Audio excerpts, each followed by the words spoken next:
Daily life with فنان کے ساتھ میں ہوں فنان ذوالفقار فنان. فنان میرا نام میرے نانا جان ایلیا نے ہی رکھا تھا کیونکہ میں پینٹنگ کیا کرتا تھا. تو انہوں نے کہا کہ کوئی پینٹر کے لیے کوئی نام بھی یونیک ہونا چاہیے. فنان یعنی کہ وہ بتاتے تھے کہ اس کے مطلب ہے آرٹسٹ کے. محرم اسٹارٹ ہو گئے ہیں, آج شاید 5ویں محرم ہے.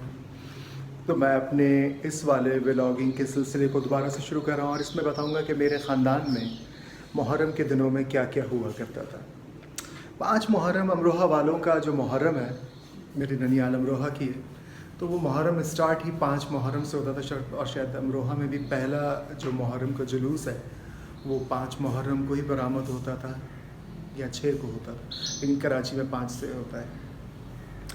تو ویسے تو کوئی میرے ننیال میں جان ایلیا, رئیس امروہی, سید محمد تقی بہت زیادہ ریلیجیس تو نہیں تھے. ہاں مگر سید محمد تقی کافی ریلیجیس تھے پھر بھی سارے بھائیوں کے مقابلے میں. ان کی نالج بھی بہت تھی ریلیجن کے اوپر. نالج تو باقی بھی سب کی کافی تھی مگر ان کو تقی صاحب کو اس نالج کو شیئر کرنے کا پیشن بہت تھا. تو وہ 10 محرم کے دن دوپہر کو ادبی حلقے جمع ہوتے تھے ہمارے ننیال کے گھر میں, اور سید محمد تقی مسند سنبھالتے تھے اور واقعہ کربلا کا ذکر ہوتا تھا. اور اس میں جو لوگ بیٹھے ہوتے تھے اس میں وہ فری تھی وہ محفل کے, اس میں کوئی بھی سوال کر سکتا تھا. پورا خاندان جمع ہوتا تھا اور اس کے بعد فاقہ شکنی ہوتی تھی. میرے خاندان میں, میرے ننیال میں اور امروہہ والوں میں ایک چیز ہے کہ وہ روایات کے اسیر ہوتے ہیں تھے. اور امروہہ میں سنا آج بھی جو مسلمان ہیں, شیعہ مسلمان, وہ روایات کے اسیر اب بھی ہیں. جیسے کہ امروہہ میں ایک محلہ تھا, اب بھی ہوگا. جو لوگ امروہہ سے مجھے دیکھ رہے ہیں وہ بتائیں, ایک محلہ تھا بجریہ کہلاتی, بزریہ کہلاتی. بیسکلی بازار کو بزریہ کہتے تھے, چھوٹا سا کوئی بازار تھا. تو وہاں سے جب بھی محرم کا جلوس گزرتا تھا تو شیعہ سنی ہنگامے ہوتے تھے. تو وہ ایک دفعہ کبھی ہو گئے تھے کوئی 100-150 سال پہلے. تو وہ امروہہ والوں میں آج تک ہے کہ بزریہ سے بس جلوس گزر جائے تو خیر ہے, جبکہ وہ اس دفعہ کے بعد وہ ہنگامے کبھی نہیں ہوئے. تو اس طرح وہ روایات کو ہمیشہ یاد رکھتے رہے. اور میرے خیال سے یہ اچھی بھی بات ہے, اپنے اسلاف کو اور اپنے ماضی کو یاد رکھنا چاہیے, کیونکہ جو اپنے ماضی کو بھول جاتا ہے وہ اپنی جڑوں سے جدا ہو جاتا ہے. بات کر رہا تھا محرم کے حوالے سے کہ محرم میں کیا کیا ہوتا تھا, تو میں روز روز بتاتا جاؤں گا کہ کیا ہوتا تھا, کتنے دن تک ہوتا تھا, کیوں ہوتا تھا, کون کون کیا کرتا تھا. جو میرے گھر میں شروع سے جو ہمیں تربیت دی گئی وہ یہ دی گئی کہ جیسے میرے والد کی ایک عادت تھی, وہ ایسے کسی بھی گھر میں یا کسی ایسی بھی جگہ جہاں پر یہ پتہ ہو کہ ان کی کمائی حرام کی ہے, وہ پانی نہیں پیتے تھے. ان کے گھر ملنا بھی پسند نہیں کرتے تھے. اور وہ ایسے لوگوں کو بہت ہی حقیر اور کمتر سمجھتے تھے کہ اس کی تو حرام کی کمائی ہے. وہ یہ شروع سے ایک ٹریننگ تھی ہمارے خاندان میں کہ جو بھی کماؤ وہ حلال کا ہو, کسی کا مال نہ مارا ہوا ہو. مگر جو میں آج کل ٹرینڈ دیکھ رہا ہوں لوگوں میں وہ اس کے بالکل برخلاف ہے, بالکل اس کے اگینسٹ ہو چکے ہیں لوگ, کہ شرافت بھی کوئی چیز ہوتی ہے, غنڈہ گردی اور مار پیٹ ہر جگہ پہ, مارا ماری. اور اب ایک اسٹیٹس سمبل ہے کہ کس کے اوپر کتنے کرپشن کے کیسز ہیں, کس نے کتنی کرپشن کی. میں گھر میں سنتا تھا, ہمارے گھر میں جو خاندان میں جو باتیں ہوتی تھیں تو وہ کیپٹلسٹ نظام کے بڑے خلاف تھے سب, اور سب بڑے پکے, مطلب انتہائی درجے کے. میں آپ سے کہوں گا کہ جتنے بھی لوگ تھے, خاص طور پر سید محمد تقی میرے نانا کے بھائی, وہ بہت ہی پکے مارکسسٹ تھے, یعنی کہ مارکس وادی تھے.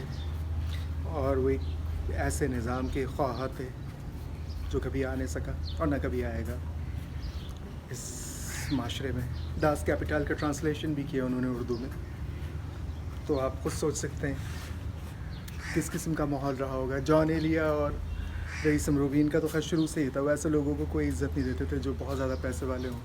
ہاں ان کی کمپنی میں ایسے لوگ تھے ضرور, ملتے بھی آتے تھے اور وہ اسی حال میں ملتے تھے. میرے جو نانا کا گھر تھا وہ تھا تو بہت بڑا, کلیم بھی ملا تھا, اس کے بدلے امروہہ کا جو گھر تھا وہ اور کچھ تھوڑی سی اور کچھ جائیداد تھی، اس کے بدلے میں وہ کلیم میں حاصل ہوا تھا وہ گھر.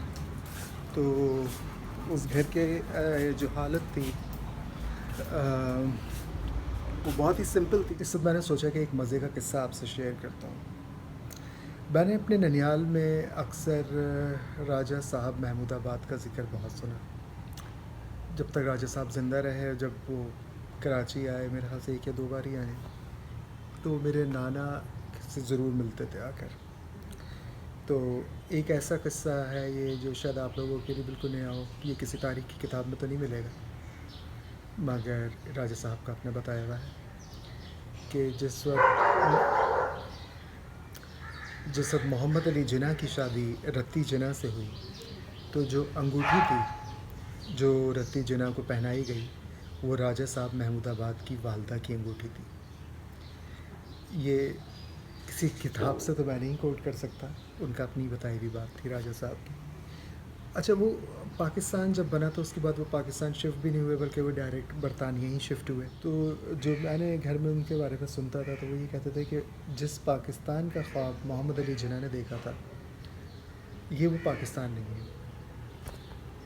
یعنی کہ یہ بہت شروع کی بات بتا رہا ہوں آپ کو، 50 کی دہائی کی، اسی زمانے کی باتیں آپ کو بتا رہا ہوں. تو یہ وہ پاکستان نہیں ہے. وہ کبھی بھی اس کو کہتے تھے کہ جو ان کا ویژن تھا محمد علی جناح کا وہ اس سے بہت ڈفرینٹ تھا، مگر یہ جو بن گیا یہ کچھ اور بن گیا. مگر جو بن گیا یہ تو ایسا تو کبھی بھی نہیں تھا جو اب بن گیا. اب میں ولاگ کو گھر سے باہر بھی لے کے جاؤں گا. جب میں باہر جاؤں گا اور میں باہر کوشش کروں گا کہ لوگوں سے بھی سوال جواب کروں اور ان سے پوچھوں کہ کیا یہ وہی پاکستان ہے، کیا یہ پاکستان رہنے کے قابل ہے. As far as I am concern, میں اس کو سوچتا ہوں تو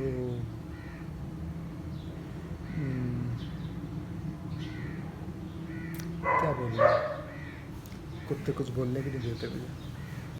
اب تک میں اپنے ولاگ کو بہت ادبی اس میں رکھ رہا تھا اور میں رکھوں گا بھی اس کو، مگر اس کے ساتھ میری روٹین لائف بھی اس کے اندر آتی رہے گی. تو اس وقت رات ہو چکی ہے اور کچھ میرے گیسٹ آ گئے تھے، تو وہ چاہ نہیں رہے تھے کہ میں ان کے سامنے ولاگ بناؤں. ان کو بھی ملوا دیتا آپ کو. خیر اینی وے، تو پھر آپ سے بولنا تو بہت کچھ چاہتا تھا. پاکستان کا مطلب کیا، لا الہ الا اللہ. کل کا ولاگ یہیں سے شروع کریں گے. اس کے بارے میں کیا جانتا ہوں، اور میں نے اپنے گھر میں اپنے نانا جان ایلیا رئیس امروڈین سب سے اس کے بارے میں کیا سنا، کیا نعرہ تھا، کیا ہوا، کل اس سلسلے میں بات کریں گے. اور بھی کوئی ہاں، ایک شعر ہے سراج اورنگ آبادی کا. آپ میں سے جو لوگ شاعری کو سمجھتے ہیں اور شاعری میں، مجھے پتہ ہے جو بھی میرے ولاگ دیکھ رہے ہیں وہ شاعری میں اور لٹریچر میں ضرور دلچسپی رکھتے ہیں. سراج اورنگ آبادی کا ایک شعر ہے، بہت مشہور ہے، سنا ہوگا آپ نے. خبر تحیر عشق سن، خبر تحیر عشق سن، نہ جنو رہا نہ پری رہی، جو رہی سو بے خبری رہی. اس شعر کو آج کے حالات پہ میں کیسے فٹ کرتا ہوں کل کے ولاگ میں ضرور دیکھیے گا. اس کے ساتھ ہی مجھے فنان کو اجازت دیجیے.